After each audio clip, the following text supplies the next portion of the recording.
Hi everyone, this is Mrs. Anderson. This is Chapter 15, Section 1, Conquest in the Americas. Along with describing the conquistadors of Spain, I'm also going to be inserting background information on the Aztecs and the Incas. Okay, the objectives, the essential questions: analyze the results of the first encounters between the Spanish and Native Americans, explain how Cortez and Pizarro gained control of the Aztec and Inca empires, and understand the short-term and long-term effects of the Spanish conquest on Spain and on the peoples of the Americas. For terms and people, if I were you, I would make these into flashcards. Make them so that if it was an ID on the final, it would be easy for you to remember. So 3 distinct things about each, if it's possible. Immunity is just a definition, so that's not going to be possible. Also, as we're going through this PowerPoint, I apologize for some of my pronunciations. I will certainly do my best with them. How did a small number of Spanish conquistadors conquer huge Native American empires? Christopher Columbus landed in the Caribbean islands in 1492 and sparked a wave of exploration and conquest that would forever change the world. He was followed by Spanish armies that quickly defeated the Aztec and Inca empires. Christopher Columbus arrived in the West Indies and met the Tano people in 1492. Columbus was backed by Ferdinand and Isabella of Spain. The Tano lived in small farming villages. They were friendly to the Spanish. They actually tried to help them. Unfortunately, the Spanish were hostile to the natives. They claimed the land for Spain and killed any Tanos who resisted. Please remember, God, glory, and gold. Conquistadors were Spanish conquerors who arrived in the New World in Columbus's wake, and they will follow this pattern as well. A cycle began in which Spanish conquerors seized Native American gold and killed vast numbers of people. The deaths were a result of both force and disease. Native Americans lacked immunity to European diseases. A tiny force of hundreds of Spaniards conquered millions of Native Americans. How was this possible? The Spanish had guns, cannons, and metal armor, so they were more protected from the natives. Also, they will bring horses, which Native Americans had never seen before. And the biggest factor of all was disease. The Native Americans are not immune to smallpox, influenza, and measles, and 90% of the native population will die from disease, never mind being killed by the conquistadors. Now, why didn't the Spaniards die from native diseases? Different explanations include the Spanish were used to living in big cities. They were exposed to many diseases, and they simply developed an immunity to them, so that excuse me, their immune system was better able to handle new diseases. That's one possibility. There are several more on the internet if you're really interested in learning about this. But every year, students ask that question, and that's the best answer I can give. About AD 1200, Aztec nomads settled in the Valley of Mexico. In 1325, they built their capital at Tenochtitlan on Lake Texcoco. This is a great map of the city. It's a Spanish sketch. Please know this city was an isolated island. It pretty much demonstrates with its crowded buildings and causeways and the fact that 300,000 Aztecs could live in the city, that the Aztecs were a developed civilization. Think back to Chapter 1. What are the 8 features of civilization? The Aztecs have them all. They were very well developed. Spain coming in and taking over the natives and thinking that they are superior, it's not really accurate. The Aztecs were an advanced civilization. They had a structured society with the emperor as the head. Nobles, warriors, and priests will come after. They have a middle class, which at this point in time, Europe is just developing with the Renaissance. The largest group will be the commoners, which is the same in Europe, and serfs and slaves were prisoners of war and debtors. So, a highly structured society. The Aztecs made advances in learning, including astronomy and mathematics. Like the Maya, the Aztecs developed a 365-day solar calendar. Priests used herbs and other medicines to treat illness and heal wounds. They were developed in some areas farther than the Europeans. The Aztecs were frequently at war with neighbors. They will conquer surrounding neighbors and force them to pay tribute.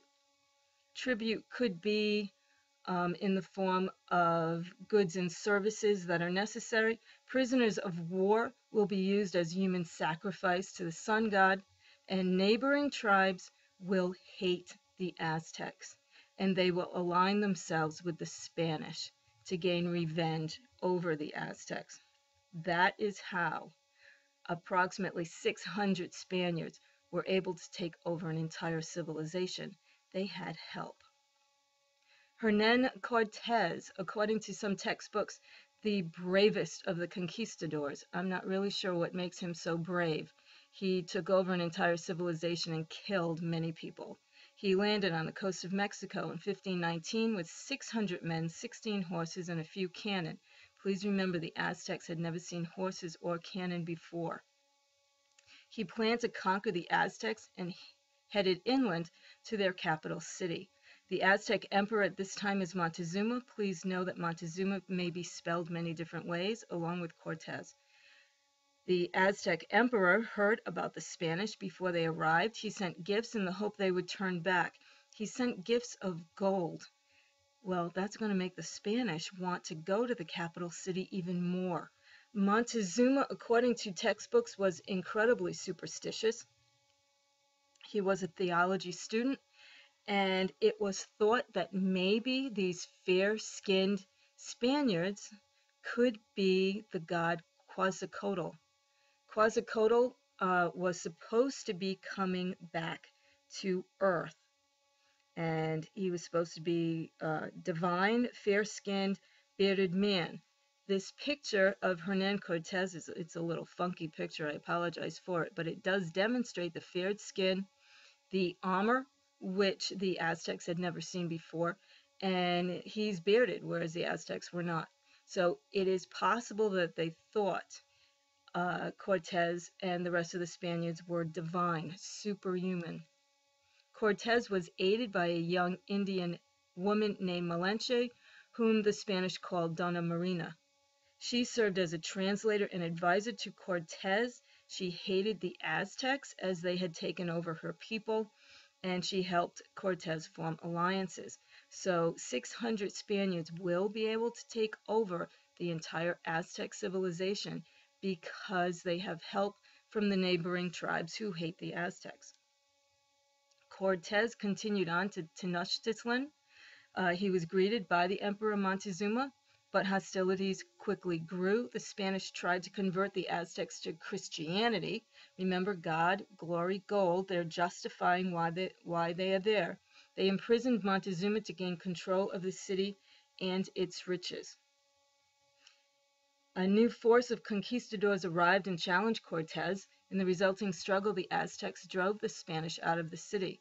Cortez retreated to plan an assault, and he will return in 1521, capture the entire city, and completely destroy the Aztec civilization as they knew it at the time. Montezuma will be killed. The Aztecs, without their emperor, thinking possibly the Spaniards are superhuman,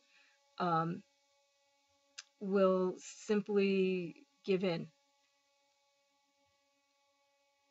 Now we'll talk about the Incas. The same thing is going to happen in Peru as happened in Mexico.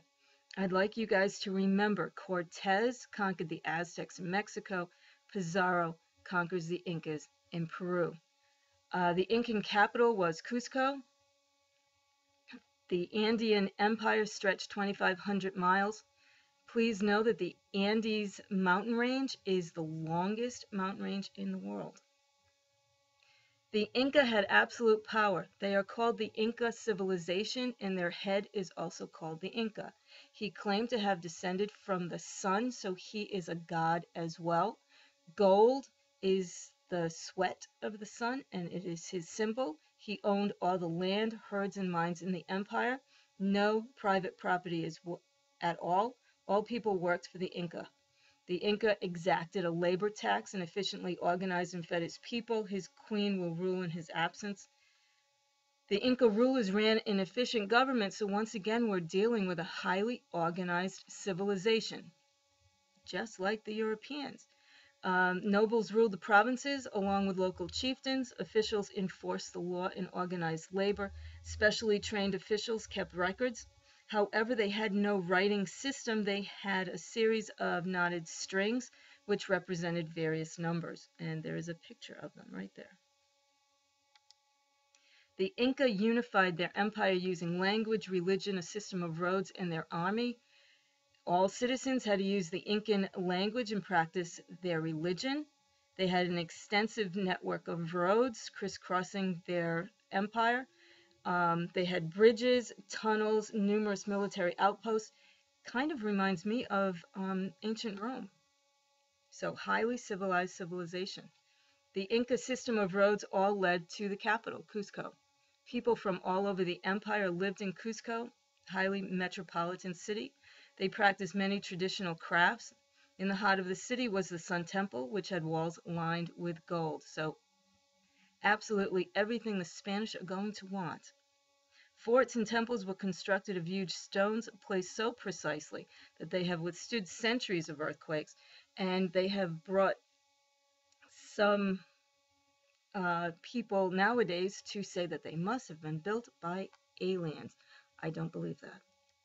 Machu Picchu, a city high in the Andes, remains as a marvel of Inca stonework.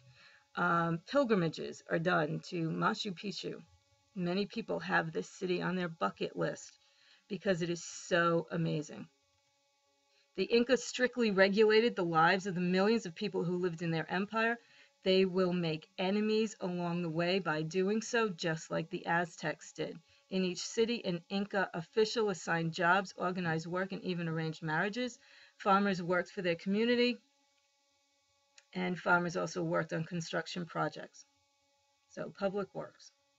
The Inca were skilled in many fields, once again demonstrating that this is an advanced civilization. In addition to their skills as stonemasons, the Inca were experts in metalwork using copper, gold, tin, silver, and bronze. The Inca mastered the art of weaving using cotton and wool from llamas and alpacas. And Inca doctors cleansed wounds for surgery and used a drug, coca leaves actually, to make the patient unconscious. Interesting to note, in the United States in the 19th century, during the time of the Civil War, doctors at times would simply knock a patient out by hitting him over the head. So seriously, the Incas were an advanced civilization. Religion and ritual were a part of Inca life similar to the Aztecs. Francisco Pizarro was inspired by Cortez. He will have the stories of Cortez to go on. He will begin his conquest in 1532, directly after an Inca civil war. So the Incas have several people who are enemies at this time. The Spanish under Pizarro will use this. They will use these people to conquer the Inca civilization. The Inca ruler at this time is Atahualpa. He will refuse to convert to Christianity. He will eventually be captured and killed. Pizarro and his men overran the Inca Empire and conquered much of the rest of South America for Spain. And like Cortez, Pizarro benefited from superior weapons and diseases that killed millions of natives. Pizarro was killed by a rival Spanish group, but his actions forever changed the continent. The effects of the Spanish conquest on the Spanish: Spain became Europe's greatest power, and it will remain Europe's greatest power until the Spanish Armada in 1588. They set up silver mines and seized huge quantities of valuable goods. For the Native Americans, many lost faith in their gods and converted to Christianity because how were the Spanish able to take over? Surely their gods were more powerful. Some continued to fight the Spanish, some resisted by preserving parts of their own culture, which are around today.